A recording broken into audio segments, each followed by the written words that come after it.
I'm here at Zervo's and I am looking for ginger today. Now, I know each and every one of you probably has a chunk of this sitting in the bottom of your vegetable drawer, and then it gets like moldy and shriveled up and you have no idea what to do with it. You bought it for one recipe a long time ago and then suddenly it's sitting in the bottom of that drawer and poor thing dries up. I'm gonna show you how to take this and always have fresh ginger, so stay tuned on this one. All right, so I just showed you that this is actually real ginger, and this is how you should purchase your ginger. And I'm gonna show you how to always have fresh ginger on hand so it doesn't end up in the bottom of your vegetable drawer all shriveled up and moldy. I did hunt down some ginger in a jar. Now, this is not ginger, this is not what you want. First of all, it loses so much of its flavor and it loses a lot of the nutrients.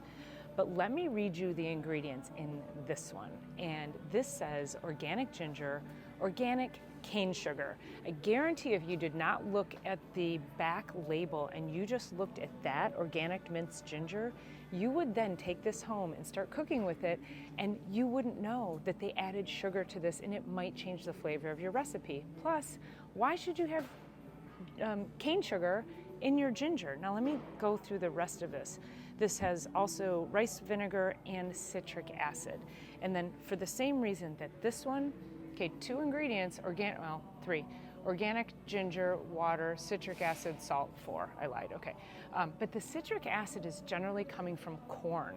And corn, these do say organic. They say USDA organic. They do not say non-GMO. So I would have to look further to see is it non-genetically modified citric acid? What's the source of it? But why do I want citric acid when I'm going to show you how super easy it is to have fresh ginger and not have to pay a lot of money. I don't even know how much these are. $4.91 and $4.79. This is going to cost me about $2, and it's going to be a lot more than this. Okay, we've got our fresh organic ginger root. And I washed it, and you'll see there's a paper thin skin on there. And of course, you notice too, it's got these little nooks and crannies. So we have to be able to get this skin off of here and then get around these little nooks and crannies. So I just chop it right at those little nooks, and then we can just come in here and just start peeling her up. Now, ginger is incredibly great for health, and it's a really powerful antioxidant. So it helps with inflammation. It protects the brain. I think most people know ginger for its benefits for gut health or upset stomach. So like ginger ale was created many years ago, and people used that for the benefit of upset stomachs and if they were sick. And I would probably argue that today's ginger ale doesn't have a whole lot of actual ginger in it. I remember I used to drink Verner's ginger ale when I was growing up, and it was so good, and it was very different from regular ginger ale.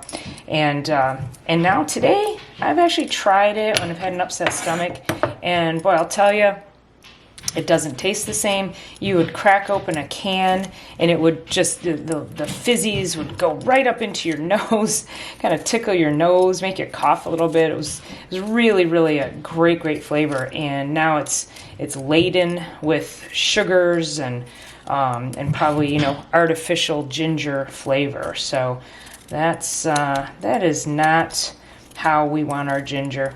So ginger can actually be, like I say, really helpful for digestion, nauseousness, morning sickness can help with that.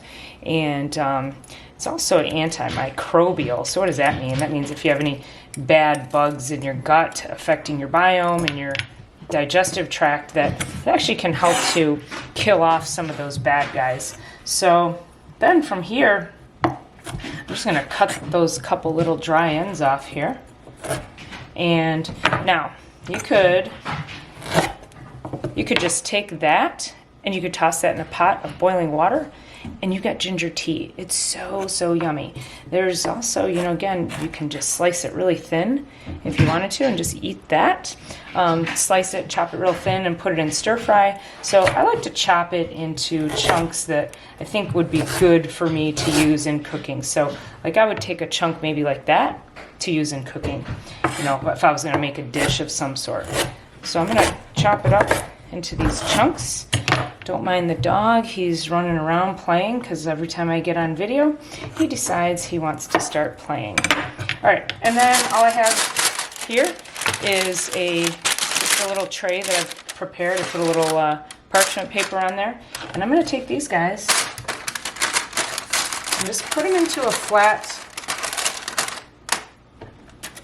little flat layer right on the bottom there. And you wanna make sure that, if you can, try to make sure they're not touching, because then what's going to happen, I'm going to pop that right in the freezer and I'm going to freeze it. And then when you're done, you just put them right into that mason jar. So these are ones that I have previously frozen. You can see these two got a little stuck together, but that's what it looks like. So it's just fresh frozen ginger. So this is how you can have fresh ginger for your tea. You can just eat it raw like that, little bits at a time, so it doesn't, you know, can be really strong. And then, or just chop it up and put it in your stir fries. All right, that's it. That's how you have fresh ginger, and you don't have to succumb. You don't have to expose yourself to all that garbage in a jar. All right.